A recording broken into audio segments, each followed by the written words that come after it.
structure in itself is faulty. Won't you agree with me, gentlemen? It is faulty because when you go there, you wonder why was it set up in the first place? God bless you. You are very correct. See, if we adopt the universal best practices in local government administration, we wouldn't be in this kind of problems. You are very correct in the sense that employment in local government is now used as political patronage for the purposes of winning elections. All sorts of all manner of people are there in local government without any find work and share or job description and also members of local government and local government jobs are. Now, if we adopt the principle of home rule, HOME, rule, it's a universal concept developed in the United States where it is recognized that government should start from the area where it is closest to the people. Autonomy should be given to government that is closest to the people. That is where you find that local government should have autonomy.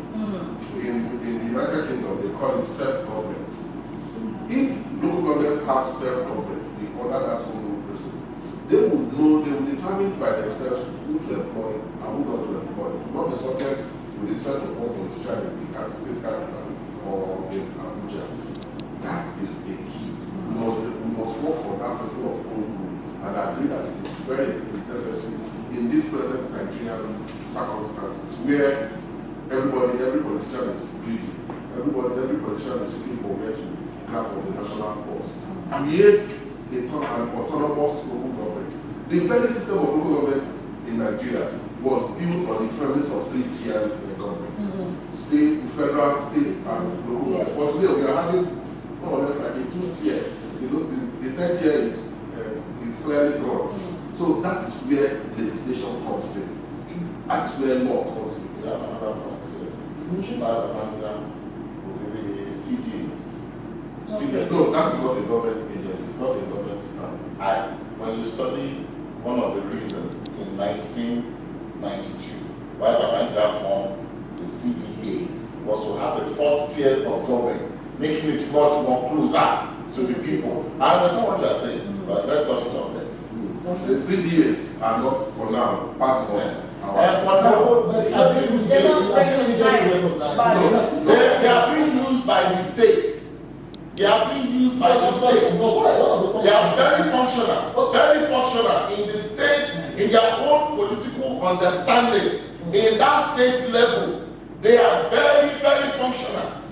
You don't understand what those people can do. They are in all nook and cranny of the local government, and they are more functional in Lagos State. You know, if you want to find a good template of running governance in Nigeria today, Lagos is going to be a case study for us. Some of these things happen, you know, when you deal with the local person, you will understand. They will report their cases amongst the CDA before they even get to the local government. I understand that they are not government functions now, but they are in operation. Okay, but the fact that Lagos State now has about 30 local government and 27 council development areas, as it is, but you say they are very functional and all that. So what is the essence of the CDAs in the first place? Why were they created? It's also to enhance the development of the local government. Yes. To stop what they could not do, to assist in the local government program. You understand it? Yes, that is when you have this neighborhood watch. The neighborhood watch reports back. Most of them report back to their CDA before it gets to the local government. Okay. So like I was saying, in the Nigerian constitution, there are three tiers of government recognized. We need a situation where the local government will be granted more autonomy.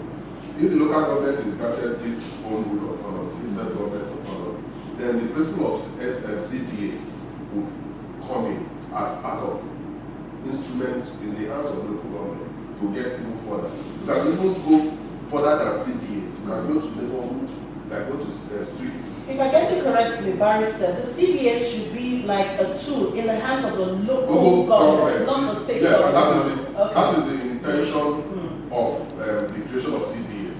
But today, if you go to Imo State, for example, you have what you call town development councils, Okorocha has created a fourth tier, not recognized by law. Me as a lawyer, I will not start advocating that CDAs have any power under the law. Okay.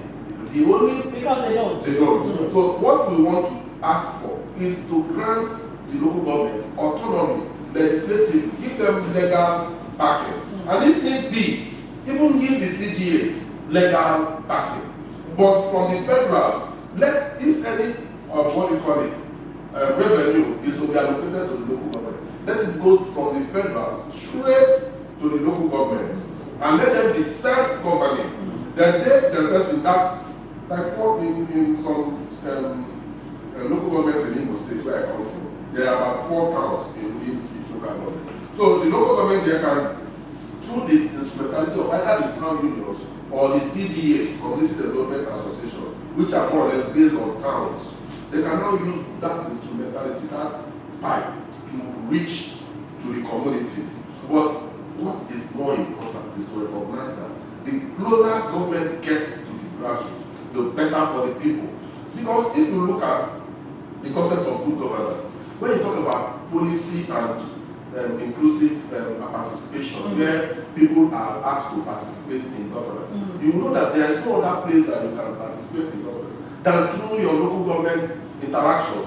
They know what and who is in the local government. They know where to go to. They know each house to go to get the best out of the people. They know which road is most needed to be developed, to be tagged. They know who and who does not have adequate health care. They know who requires any kind of special education. It is not from Abuja, it's not from the federal government. For now, we have to work with what the Constitution. Let us clear what the Constitution has provided and adhere to it.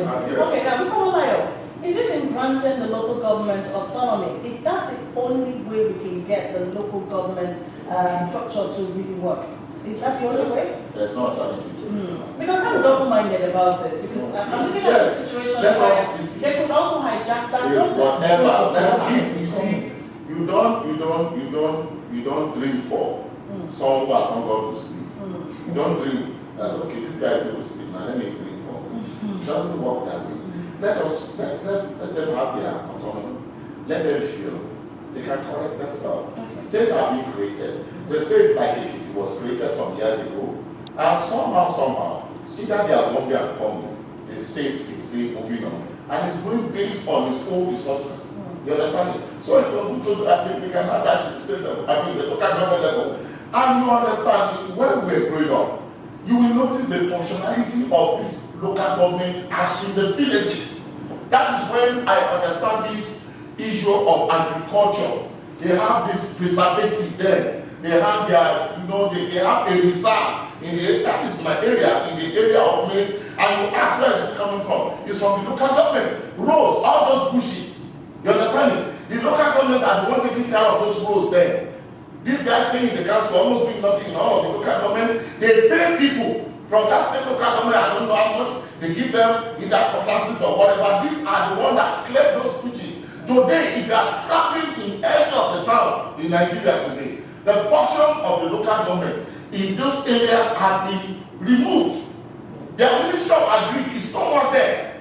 These things were functional in the days of the military. What happened in a time where we feel that this is our own government, a democratic state, where we need to bring in those things that were functional then and really develop it and work with it. Instead, we destroy it, and today a democratic structure, a democratic system is just like a tool that is not operational.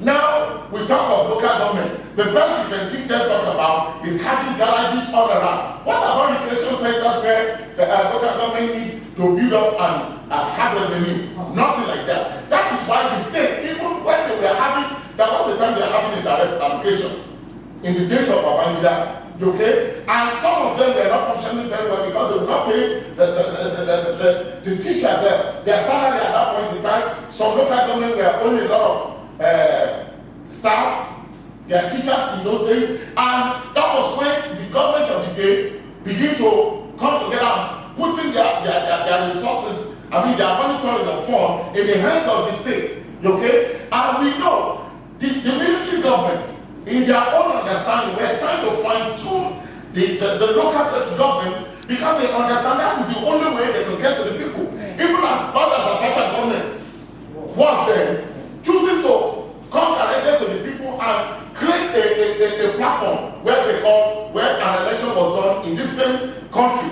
called Zero Party. That was the first election that was tested by the local government, that where we call a Zero Party election. Then we have all kinds of chairmen who were directly from the people.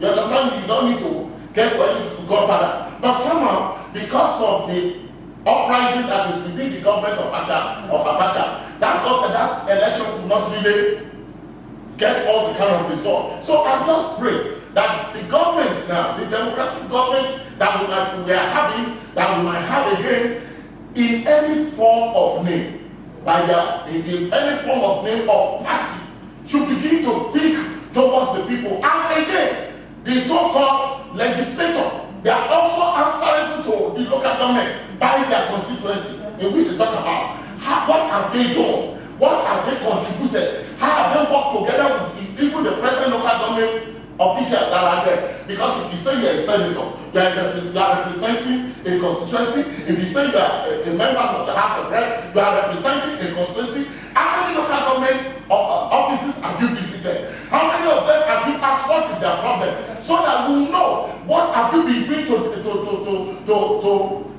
help these people to fight for their right in that seat of power. Because it's an interwoven thing. This is where we find ourselves. Some of us may not understand how governance is being run. But these people that work within the grassroots, how far are they seeing the people? They will only come.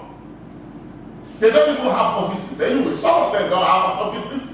Why can't they even utilize the office of the local government as their own constituency office to get closer to the people? We are not seeing all of this thing. Because if we are